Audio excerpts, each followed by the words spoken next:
예수님이 이 세상에 오시기 전에 세상의 모습이 어땠습니까? 뭐 똑같지 않느냐, 역사를 보면은 예수님 오시기 전이나 후나 세상은 여전히 싸웠고 전쟁하고 시기하고 질투하고 그렇게 살았는데 똑같은 거 아니냐? 그런데 성경은 그렇게 말씀하시지 않습니다. 이사야 9장 2절에 보면은 하나님께서 이사야 선지자를 통해서 어떻게 말씀하시냐면은 흑암에 행하던 백성이 큰 빛을 보고 사망의 그늘진 땅에 거주하던 자에게 빛이 비치도다, 이렇게 말씀하셨습니다. 예언이에요, 예언. 이 예언이 어디서 실행되었느냐? 마태복음 4장 16절에 보면은 요 말씀을 그대로 인용하면서 주님이 오심으로 인해 가지고 흑암에 행하던 백성이 큰 빛을 보게 되었고 사망의 그늘진 땅에 거주하던 그 사람들에게 생명의 빛이 비추었다고 말씀하고 계십니다. 그럼 우리가 여기서 알아야 될 게 뭐냐면, 왜 인간은 왜 흑암과 사망의 그늘에 앉고 왜 이 죽음의 그 그림자에 있는 것일까? 흑암과 사망의 그늘에 해당하는 사람은 도대체 누구인가? 물론 모든 사람이 다 거기에 해당되지만은 특별히 성경에서 말씀하시는 게 누구냐면은 하나님을 알고도 무시하는 자들이라고 말씀하고 계시는 거예요. 하나님을 아예 모르는 사람들은 이거 얘기하지 않습니다. 그런데 하나님을 알지만 무시하는 사람들이 있습니다. 시편 110편 10절, 사람이 흑암과 사망의 그늘에 앉으며 곤고와 쇠사슬에 매임은 하나님의 말씀을 거역하며 시온자의 뜻을 멸시함이라. 분명히 말씀하고 계시잖아요. 네가 나를 몰랐으면 모르되 네가 나를 알지 않느냐, 그러면서도 왜 내 말씀을 그렇게 무시하느냐 하는 말씀하시는 거예요. 네 삶에서 평생 내 말씀을 무시하고 네 멋대로 살았더니 그 결과가 어떻게 됐습니까? 흑암과 사망의 그늘에 앉으며 곤고와 쇠사슬에 매였더라. 사람이 자기 잘못되는 거 남 탓 아닙니다, 여러분. 다 자기 탓이에요. 왜? 하나님을 알고도 무시하고 살았더니 그렇게 되더라는 거예요. 두 번째로 어떤 사람들이 흑암과 사망의 그늘에 앉게 되냐면은 예수님을 알면서도 구주로 영접하지 않는 사람들이 그런 운명에 처하게 된다는 겁니다. 요한복음 3장 36절, 아들을 믿는 자에게는 영생이 있고 아들에게 순종하지 아니하는 자는 영생을 보지 못하고 도리어 하나님의 진노가 그 위에 머물러 있느니라. 명확하게 말씀하고 계시잖아요. 하나님의 아들 예수 그리스도를 구주로 영접했더니 그들에게 영생이 있더라. 그런데 그를 거절하는 자에게는 뭐가 있느냐? 영생을 보지 못하고 하나님의 진노가 그 위에 머물러 있다는 거예요. 하나님의 진노가 내 머리 위에 머물러 있으면 이게 뭡니까? 이게 흑암과 사망의 근원 아닙니까? 이거보다 더한 죽음이 어디 있습니까? 이거보다 더한 저주가 어디 있겠어요? 하나님의 진노가 내 머리 위에 있는데, 그러니까 이 불이 활활 타는 화로를 머리에 이고 다니는 거하고 똑같은 거예요. 언제 이게 엎어져가지고 그 불똥이 나에게 쏟아져도 이상하지 않은 겁니다, 이게. 세 번째로 어떤 사람들이냐면 구원의 잔치에 초청받았는데 거기서 택함받지 못한 사람들이 흑암과 사망의 그늘에 앉은 사람들입니다. 마태복음 22장 13절, 예수님이 비유를 베푸시면서 그 비유의 마지막에 뭐라고 말씀하고 계십니까?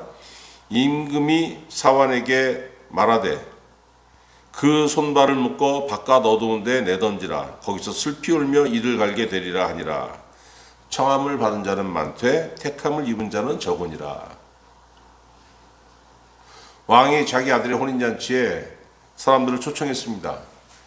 그러면 입구에서부터 뭘 나눠주냐면은 넌 일하다 왔고 너는 뭐 하다 왔으니까 다 제각기 그냥 색깔이 전부 다른 옷을 입었고 일하다 왔으니까 옷이 더러워요. 그러니까 그 입구에서 잔치에 들어간 사람들에게 일괄적으로 옷을 나눠줍니다. 자, 예복 이거 입어. 다 그거 입고 들어가면 되는 거예요. 근데 거절하는 사람들이 있습니다. 아니 내가 그런 옷을 왜 입어? 나는 내 옷이 더 좋아. 네 옷 내가 붙이잖아. 그렇게 들어갔더니 예복을 입고 잔치에 참여한 사람은 택함을 받고 예복을 거절하고 잔치에 들어간 사람은 택함 받지 못했다는 거예요. 이 무슨 말씀입니까? 교회는 다녔는데 하나님의 말씀보다 자기 뜻이 앞서는 사람들이 있어요. 많습니다. 오히려 이런 사람들이 굉장히 많습니다. 그 사람들이 어떻게 되느냐? 잔치에 초청은 받았지만 택함 받지 못하였더라. 그 삶이 어떤 삶입니까? 사망의 그늘진 땅에 거주하던 그 사람들, 흑암에 행하던 사람들. 역사에서 실제로 일어났죠. 누가 바로 그랬습니까? 하나님께서 택하신 백성, 구약 이스라엘 백성들이 바로 흑암과 사망의 그늘에 앉아가지고 헤어나지 못했습니다. 예수님이 예언하셨잖아요. 마태복음 8장 11절에 동서로부터 많은 사람이 이르러 아브라함과 이삭과 야곱과 함께 천국에 앉으려니와. 동서로부터 유대인이 아닌 사람들, 유대인들이 이방인이라고 깔보고 멸시하던 그 많은 사람들이 와서 아브라함과 이삭과 야곱과 함께 천국에 앉으려니와. 그 나라의 본 자손들은 바깥 어두운 데 쫓겨나 거기서 울며 이를 갈게 되리라. 마찬가지로 교회 오래 다녔다고 해가지고 그게 구원의 보장이 되는 건 아닙니다, 여러분. 교회 오래 다니면서 말씀이 내 안에 있어야 되고 성령이 나와 함께 하셔야 되는 거예요. 그래야 그 사람이 흑암과 사망의 그늘에서 벗어나서 주님을 내 구주로 마음속에 모시고 빛 가운데 거할 수 있는 겁니다. 왜 그렇습니까, 여러분? 예수님이 뭘로 오셨어요? 빛으로 오셨잖아요, 빛으로. 요한복음 8장 12절, 나는 세상의 빛이니 나를 따르는 자는 어둠에 다니지 아니하고 생명의 빛을 얻으리라. 빛으로 오신 예수님을 따랐더니 흑암과 사망의 그늘 같은 거 내 앞에 오지도 못한다는 거예요. 그 삶에 어둠이 없습니다. 그런데 여러분, 빛이신 예수님이 없으면은 그런 사람들과 대화해 보면은 뭔가 항상 어두워요. 밝게 좋은 일이 있어 밝게 웃고 해도 가만히 보면은 이 뭔가 어두운 게 있습니다. 우울함이 있고. 빛 대신 예수님이 나와 함께 하시는데 우울함이 세상에 어디 있습니까? 힘들어가지고 아이고 힘들어 한숨 쉴 수는 있죠. 근데 그거 우울하면 다른 거예요. 힘든 사람은 그 원기 회복하면 되는 겁니다. 왜? 뭘로? 은혜 받으면은 힘이 나잖아요, 다시. 자, 빛으로 오신 예수님을 영접했더니 빛 가운데서 따르고 생명의 빛을 얻었습니다. 어떤 역사가 일어납니까? 마태복음 4장 23절, 예수께서 온 갈릴리에 두루 다니사 그들의 회당에서 가르치시며 천국 복음을 전파하시며 백성 중에 모든 병과 모든 약한 것을 고치셨더라. 내가 주님을 따랐더니 빛을 보게 되었고 천국 복음을 내가 알게 되었고 주님이 나에게 가르쳐 주셨고 내 안에 있는 악하고 약한 것들을 다 고치셨더라. 여러분, 예수 믿는 대가가 뭐예요? 생명의 은혜에 거하면서 주님이 나를 고치시는 겁니다. 내 약함을 고치시고 내 어두운 것을 고치시고 내 악한 것을 고치시고. 그렇기 때문에 여러분, 신앙 연수가 10년, 20년, 30년, 40년 다 달라져야 되는 거예요. 달라질 수밖에 없는 것이고. 예수 30년, 40년 믿었는데 오랜만에 본 사람이 하나도 안 변했네 하면은 그거 헛믿은 겁니다. 야, 너 왜 이렇게 변했어, 사람이? 어떻게 변했는데? 아유, 너 옛날에 엄청 이기적이었어. 근데 지금 말 한마디도 네가 참 반갑게 하네. 이런 말이 나와야 되는 거예요. 왜? 주님이 내 안에 계셔서 나에게 생명의 빛을 비추시니까 내가 고침받는 거거든요.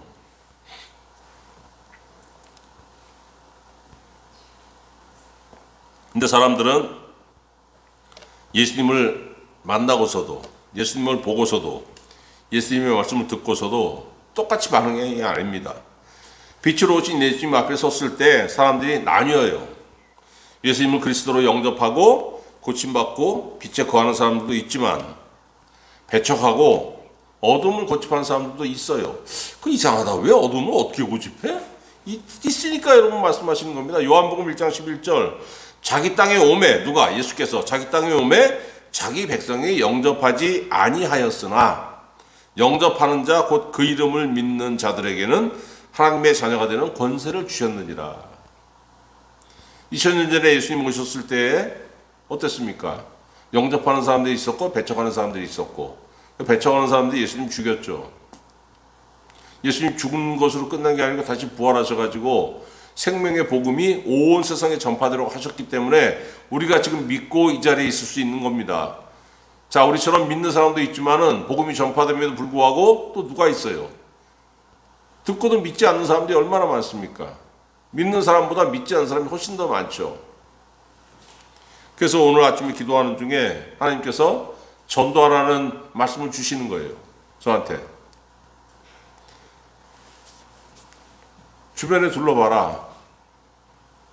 그래서 저는 하나님한테 어떻게 기도했냐. 하나님, 나가서 그냥 기도다니면서 막 이런 것보다도 전도해야 될 사람들을 우리 옆에 붙여주옵소서. 그럼 우리가 그들과 대화도 하고 오랜 시간 그들과 교제하고 또 그들에게 말씀을 전파하면서 그들이 전도되게 하여 주옵소서. 제가 이렇게 기도했습니다. 여러분 이렇게 이런 제목으로 기도하세요. 하나님, 전도할 사람을 우리 근처에 붙여주옵소서. 내 옆에 있게 하여 주옵소서. 그래서 그들과 교제하고 그들에게와 같이 마음을 나누면서 그들이 주님의 은혜 안에 빛이신 예수님의 은혜 안에 들어올 수 있도록 우리에게 은혜를 내려주옵소서. 이렇게 기도하세요, 여러분. 하나님께서 우리에게 전도의 문을 넓혀주시기를 우리 주 예수 그리스도의 이름으로 축원합니다. 그런데 주님의 본래 자리는, 주님이 2000년 전에 육을 입고 이 땅에 오셨지만은 주님의 본래 자리는 어디예요? 하늘이잖아요. 하늘 초소이기 때문에 예수께서 모든 사람을 구원하기 위해서 천년만년 이 세상에 계실 수는 없는 겁니다. 예수님이 다시 하늘로 올라가시는데 하늘로 가신 이후의 사람들은 어떻게 해야 됩니까? 32절에 주님 말씀하셨잖아요. 내가 땅에서 들림은 모든 사람을 내게로 이끌겠노라. 내가 십자가에 달려서 죽었다가 내가 다시 부활할 텐데 그 부활하고 나서 하늘로 올라갈 거야. 그러면은 모든 사람 누구? 믿는 자 모두를 내가 내게로 이끌겠노라. 이렇게 말씀하고 계시지 않습니까? 예수님이 십자가에 달리면은 예수님을 믿는 모든 사람을 구원하신다고 말씀하시는 겁니다. 이게 도대체 무슨 말씀이냐면은, 여러분, 인간은 창세기 3장에 이미 어떻게 됐습니까? 하나님을 거역해요. 죄인이 됐습니다. 자, 그 죄의 대가가 뭐냐면 죽음이에요. 죄의 대가로 하나님께서 인간에게 뭐라고 말씀하셨습니까? 너는 흙에서 왔으니 다시 흙으로 돌아갈지라. 죄의 값으로 죽음이 찾아왔습니다. 그래서 여러분, 이 죄를 사함받으려면은 뭔가 그 값을 드려야 되지 않습니까? 그런데 이거를 드릴 수 있는 방법이 없는 거예요. 자, 내 목숨을 드려? 하나님은 안 받으십니다. 왜? 네 목숨 부정하잖아. 죄가 네 삶에 그대로 있는데, 네 영혼에 죄가 묻어 있는데 그 부정한 걸 내가 어떻게 받겠냐.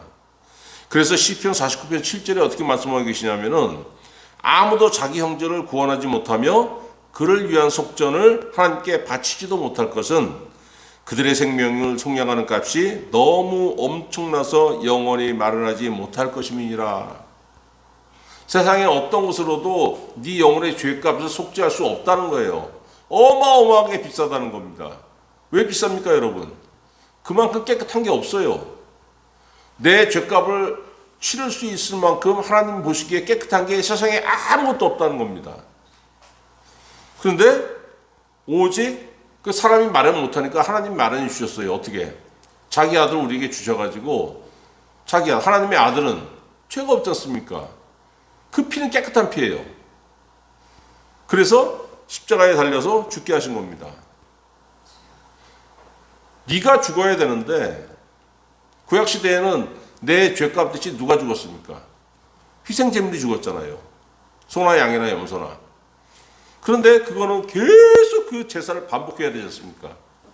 희생제물이 계속 죽어나가야 되니까, 그러지 말고 내가 내 아들을 줄게. 그가 십자가에 달려서 너희의 죄를 위해서 피를 흘릴 거야. 왜 내 아들이 죽었느냐? 너의 죄 때문에 죽었다고 네가 믿기만 해라. 그러면은 내 아들이 십자가에서 흘린 피로 너의 죄를 깨끗하게 할 거다. 아주 간단하지 않습니까, 여러분? 그 간단한 걸 믿질 않아요. 그러면은 그럼 알겠는데 난 그 원리가 궁금해.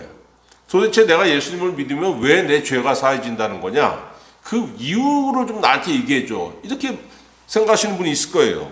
자, 보세요. 성경은 뭐라고 말씀하시냐면은 예수를 믿는다는 게 여러 가지가 있죠. 그런데 여러 가지를 얘기할 수 있는데 로마서는 어떻게 얘기하고 있느냐? 로마서 6장 3절 무릇 그리스도 예수와 합하여 세례를 받은 우리는 그의 죽으심과 합하여 세례 받은 줄을 알지 못하느냐. 합한다는 겁니다. 합한다는 거. 예수를 믿고 세례를 받는다는 것은 예수님과 합한다는 거예요. 연합한다는 겁니다. 믿는 거는 예수님과 연합한다는 거예요. 네가 예수님과 연합했기 때문에 예수님이 십자가에서 죽을 때 너도 죽었어. 그러므로 그의 죽으심과 합하여 세례를 받음으로 그와 함께 장사되었나니. 예수님 십자가에 달려서 죽었잖아. 2000년 전에 죽었어. 너 2000년 후에 예수님 믿었어. 넌 예수님과 합한 거야. 연합한 거야. 그러니까 너도 십자가에서 죽었어. 나 멀쩡히 살아있는데 내가 뭐가 죽었다고? 뭐가 죽었다는 거냐면은 예수님을 믿지 않고 죄악 중에 거하던 성경은 이걸 뭐라 그래요? 옛사람이라고. 옛사람이 십자가에서 죽는 겁니다. 그래서 갈라디아 5장 24절에 뭐라고 말씀하시냐면은 그리스도 예수의 사람들은 육체와 함께 그 정욕과 탐심을 십자가에 못 박았느니라. 예수님이 십자가에 달려 죽었지 않습니까? 왜? 그 피를 흘려서 우리 죄를 구해 주시기 위해서.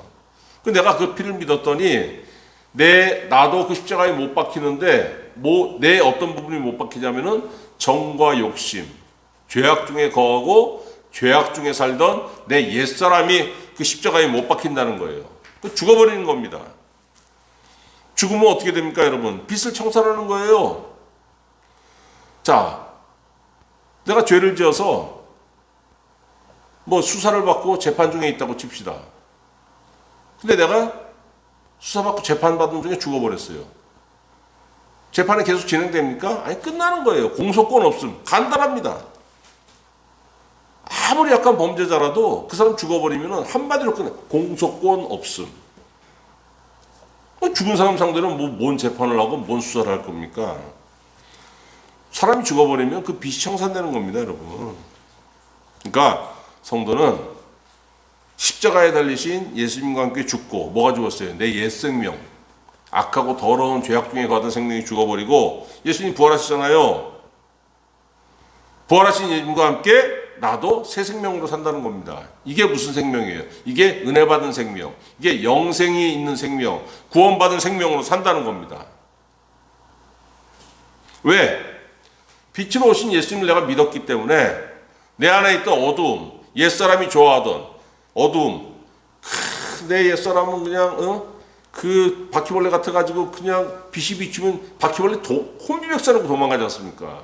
어디로? 어떻게 그 어두운 구석을 잘 찾아가? 바로 도망가잖아요. 어두운 구석으로.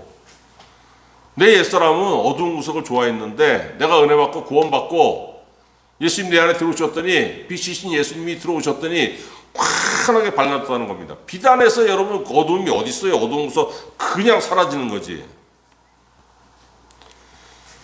그런데 여러분 어두움에 거하는 사람들은 절대로 예수님 용서받지 않습니다. 왜? 고린도후서 4장 4절 그 중에 이 세상의 신이 누굽니까? 마귀죠. 믿지 아니하는 자의 마음을 혼미하게 하여 그리스도의 영광의 복음의 광채가 미치지 못하게 함이니 그리스도는 하나님의 형상이니라. 그래서 여러분 믿지 않는 사람을 상대할 때는 그 사람들 마음속에 뭐가 있냐면 마귀가 다 가려는 거예요. 그러니까 은혜가 있어야 되는 겁니다. 우리가 그걸 깨려면은 그냥 내가 막 붙잡고 단도리한다고 깨지는 게 아니에요. 사람이 깰 수 없는 겁니다. 뭘로 깨야 됩니까? 하나님의 은혜로 깨야 되는 거예요. 나는 그냥 말만 하는 겁니다. 내 안에 누가 역사하시는 거예요? 성령께서 역사하시는 거예요. 그러니까 나는 기도하면 어떻게 됩니까? 내가 슈퍼맨이 아니지 않습니까? 그런데 내가 기도하면 내 안에 누가 슈퍼하게 역사하시느냐? 성령께서 슈퍼하게 역사하시는 거예요. 그렇기 때문에 믿지 않는 사람들의 마음을 확 깨기도 하고, 기도하지 않았을 때는 오히려 믿지 않는 사람과 대화하면 내가 말려들 때가 있어요. 충만하게 기도해 보세요. 어느 권사님이 그럽니다.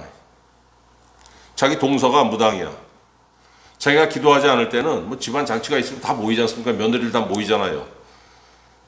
그렇게 자기가 기도하지 않을 때는 그냥 그 무당 며느리가 그냥 집안을 그렇게 설치고 뭐 잘났다는 듯이 그냥 혼자 뭐 다 하는 것처럼 그렇게 잘난 척을 한대요. 근데 그 집안에 어려움이 닥쳐가지고 이 권사님이 하나님한테 서원을 하고 자기가 죽을 때까지 새벽 기도하겠다고 서원을 하고 그렇게 열심으로 기도하는 거예요. 그 몇 년을 그렇게 새벽 기도 쭉 하면서 아주 충만해지고 나니까 이 권사님이 뭐라고 하시냐면은 내가 충만해지고 나니까 집안 모였을 때 그 무당 농서가 입도 뻥끗 못해 눈도 못 마주쳐. 그 권사님 잘났습니까? 아니죠. 왜? 그 안에 성령께서 슈퍼파워로 역사하시는 거예요. 여러분, 마귀가 사람을 어둠으로 자꾸 끌고 갑니다.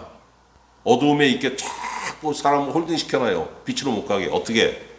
마태복음 13장 22절. 가시떨기에 뿌려졌다는 것은 말씀을 들으나 세상의 염려와 재물의 유혹에 말씀이 막혀 결실하지 못한다고 말씀하셨지 않습니까? 뭐 어마어마한 걸 갖다 놓고 무슨 뭐 너 죽을래 살래 이러는 게 아닙니다. 오히려 사람은 그런 거 걱정 안 해요. 지금 무슨 미국 대통령 트럼프가 무슨 관세 전쟁을 일으켜가지고 세계 경제가 망하네 흥하네 하지만 일반인들 걱정합니까? 그래? 아니 뭐 기업의 위기가 오겠네 이런 생각은 하지만은 그것 때문에 어떻게 하나 씨름 안 하잖아요. 뭐 때문에 씨름합니까? 이번 달에 돌아올 개돈 어떻게 막지? 적금 이거 부을 돈 부족한데? 부터 시작해가지고 우리의 취업이 될래나 안 될래나. 생활에 자질구레한 것이 여러분 내 마음을 좀먹는 거예요. 내가 믿음에도 불구하고 이런 자질구레한 것들 때문에 내 삶이 막히는 겁니다. 영혼이 병듭니다. 그러니까 영혼이 병들면 나도 모르게 하나님께서 멀어집니다. 주님이 그 꼴 그냥 모아놓으시지 않죠. 대책을 마련해 주셨지 않습니까? 마태복음 6장 33절. 그런즉 너희는 먼저 그의 나라와 그의 의를 구하라. 그리하면 이 모든 것은 너에게 더하시리라. 기도해봐. 그럼 내가 은혜 줄게. 그 은혜 받으면 어떻게 돼요? 근심 걱정이 사라지고 다시 주님을 의지하는 마음이 충만해지고 찬송이 나오잖아요. 그렇게 살라는 거예요. 근데 이런 권면에도 불구하고 그걸 믿지 못해요. 자꾸 근심을 스스로 합니다. 찾아가요, 근심을. 왜? 베드로전서 5장 8절. 근신하라, 깨어라, 너희 대적 마귀가 우는 사자같이 두루다니며 삼키자를 찾는다고 경고하시지 않습니까? 기도할 때 근심과 염려에서 마음의 불안에서 지킬 수 있어요. 뭘로? 믿음으로 지킬 수 있는 겁니다. 그에게 은혜가 임하잖아요. 이사야 26장 3절. 주께서 심지가 견고한 자를 평강하도록 지키시리니 이는 그가 주를 신뢰함이니이다. 빌립보서 4장 6절. 아무것도 염려하지 말고 다만 모든 일에 기도와 간구로 너희 구할 것을 감사함으로 하나님께 아뢰라. 그리하면 모든 지각에 뛰어난 하나님의 평강이 그리스도 예수 안에서 너희 마음과 생각을 지키시리라. 여러분 얼마나 귀한 말씀이에요. 감사함으로 하나님께 기도했더니 모든 지각에 뛰어난 하나님의 평강이 그리스도 예수 안에서 뭘 지켜요? 여러분의 돈을 지키고 가정을 지키고 이 말씀하시는 게 아니고 마음과 생각을 지키시리라. 흔들리지 않도록, 넘어가지 않도록, 근심에 넘어가지 않도록 마음을 평안으로 지켜주신다는 거예요. 이게 여러분 이게 이만한 은혜가 어디 있습니까? 사람이 돈이 없어 걱정합니까? 아니에요. 불안하기 때문에 걱정하는 겁니다. 불안하기 때문에. 근데 이런 것들 어떤 외적 조건 때문에 내가 흔들리지 않으면 이게 걱정거리가 안 되는 거예요. 그런데 여러분 왜 자꾸 걱정이 되냐면은 사탄이 이 마음속에 어둠을 집어넣고 근심하고 걱정하기 위해서 흔들어 놓고서 자기 것으로 만들려고 자꾸 그러니까. 이 어둠에 여기서 벗어나는 유일한 탈출구는 하나밖에 없어요. 예수님을 구주로 영접하고 기도하는 거예요. 주 예수를 믿으라. 그리하면 너와 내 집이 구원을 얻으리라. 얼마나 많이 듣는 말씀입니까? 식상한 말씀 같지만 이거만한 진리가 어디 있습니까? 별짓 다 해도 힘으로도 안 되고 능으로도 안 되고 울어도 못하네. 힘써도 못하네. 믿으면 하겠네. 그 찬송이 있지 않습니까?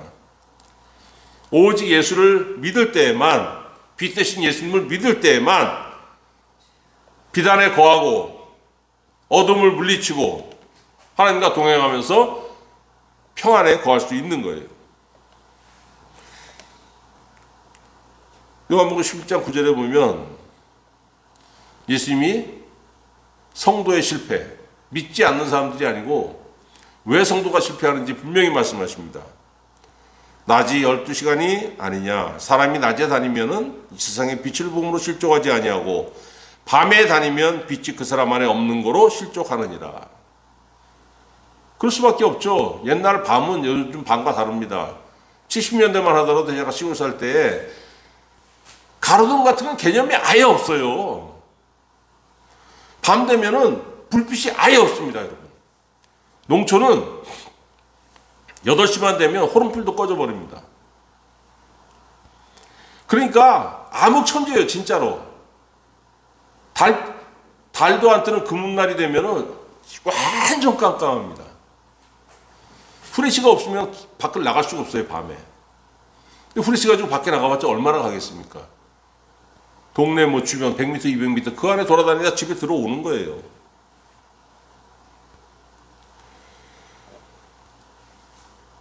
예수 믿는다고 하지만 이 안에 빛이 없기 때문에 실패하는 겁니다. 그냥 교회만 다니는 거예요. 내가 기도함이 없고 내 안에 빛 대신 예수님이 없고 그럼 난 교회만 다니지만 믿지 않는 사람과 뭐가 다릅니까? 내가 바라보는 것은 땅이고 내가 생각하는 건 세상 계산이고 나는 믿음이 없고 그래서 빛이 없죠. 예수님 분명히 말씀하셨잖아요. 밤에 다니면 빛이 그 사람의 안에 없는 거로 실족하느니라.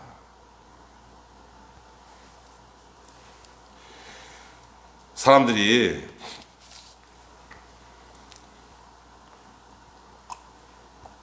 정말 교만한 생각이 뭐냐면은 내가 지금 어두움에 있음에도 불구하고 언제든지 구원을 얻을 수 있다고 자만합니다. 왜? 아이 길거리 다녀봐. 널린 것이 교회 아니야. 저기도 교회, 저기도 교회, 저기도 교회네. 뭐 그냥 살다가 아무 때나 뭐 저기 가면 되지. 무슨 뭐 저기 뭐 저쪽 옆골목 가봐. 또 교회 있어. 다른 동네 거기도 교회 많어. 아무 데나 그냥 또 가면 되는 거지 뭐.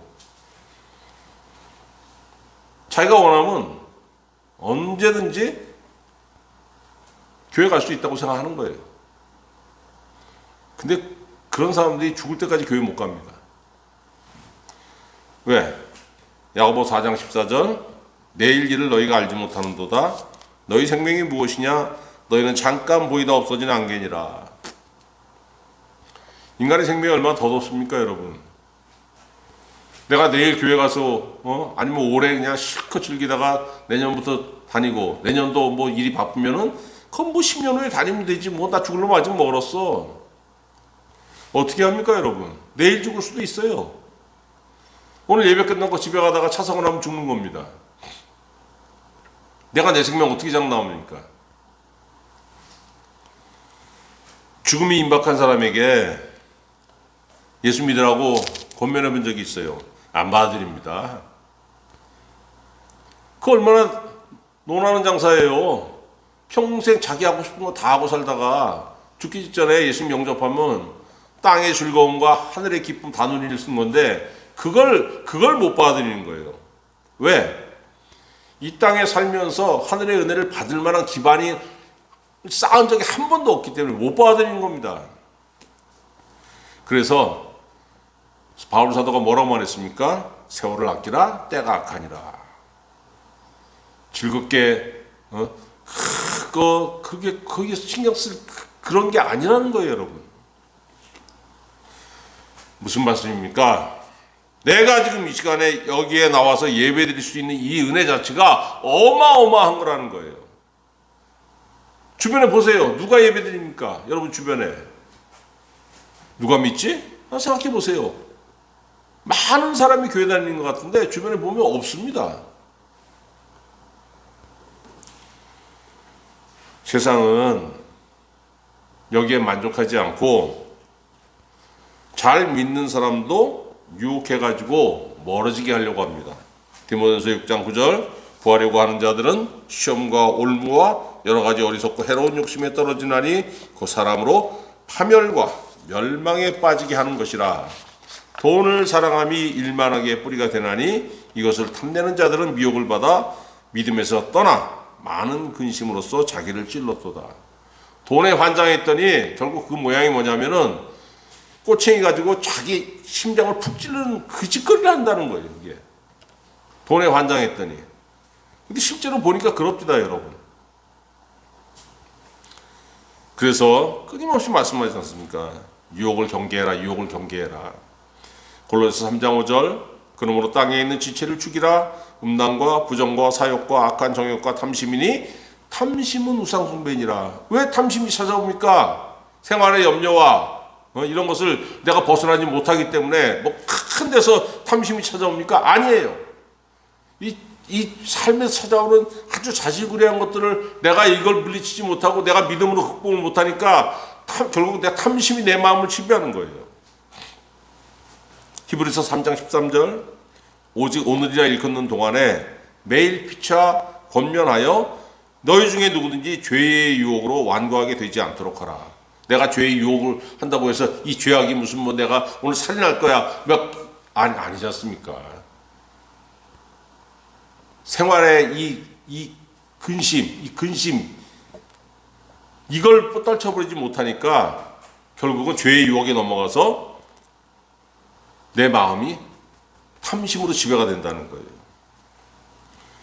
하나님, 내가 이걸 어떻게 벗어날 수 있습니까? 간단합니다, 여러분. 시편 40편 17절 나는 가난하고 궁핍하오나 주께서는 나를 생각하시오니 주는 나의 도움이시오 나를 건지시는 이시라. 나의 하나님이여 지체하지 마소서. 뭘? 나를 돕기를 지체하지 마소서 기도하라는 거예요. 근심만 하지 말고 한숨이 나오면 어떻습니까? 주여 한마디 하세요. 이 주여가 뭡니까? 주님, 나를 돕기를 지체하지 마옵소서. 바로 도와주옵소서. 하나님 뭐라고 응답하십니까? 고린도후서 6장 2절 내가 은혜 베풀 때에 너에게 듣고 구원의 나를 도왔다 하셨으니 보라 지금은 은혜 받을 만한 때요 보라 지금은 구원의 날이로다. 네가 부르짖는 그때가, 네가 지금 부르짖어야 되겠다고 생각하는 그때가 바로 지금이 도움받을 만한 때요. 그래서 지금 부르짖으면 내가 즉시로 너를 도울게 약속하시는 거예요, 여러분. 이런 여러 약속에도 불구하고 근심이 수시로 찾아옵니다. 뭐 큰 것 때문에 찾아오는 게 아니에요. 삶에서 자질구레한 것들 때문에. 그런데 우리 믿는 사람들이 얼마나 약하냐면은 이걸 대범하게 딱 물리칠 수 있는 게 아니고 흔들려요. 아유, 왔다리 갔다리 왔다리 갔다리. 왜 흔들립니까? 하나님께서 도우시겠다는 약속. 정말 저게 맞아? 그 말씀이 맞는 것 같은데 나는 아닌 것 같아. 자꾸 의심하게 된단 말이에요. 그런데 기도하면은 내가 너 도울게. 자꾸 흔들리지? 당연한 거야. 근데 기도해봐. 내가 붙잡아 줄게. 기도 안 하니까 여러분 어둠이 지배하잖아요. 기도하니까 성령께서 역사하셔서 빛이신 예수님이 내 안에 빛을 쫙 비추시게 도우신다는 거예요. 여러분, 기도해서 예수님의 도우심을 힘입고 우리 빛 대신 우리 주 예수 그리스도 안에 거하면서 견고한 믿음으로 이 험악한 세월을 주님이 주시는 평안 중에 거하면서 평강하고 평강한 그 삶을 사시기를 우리 주 예수 그리스도의 이름으로 축원합니다.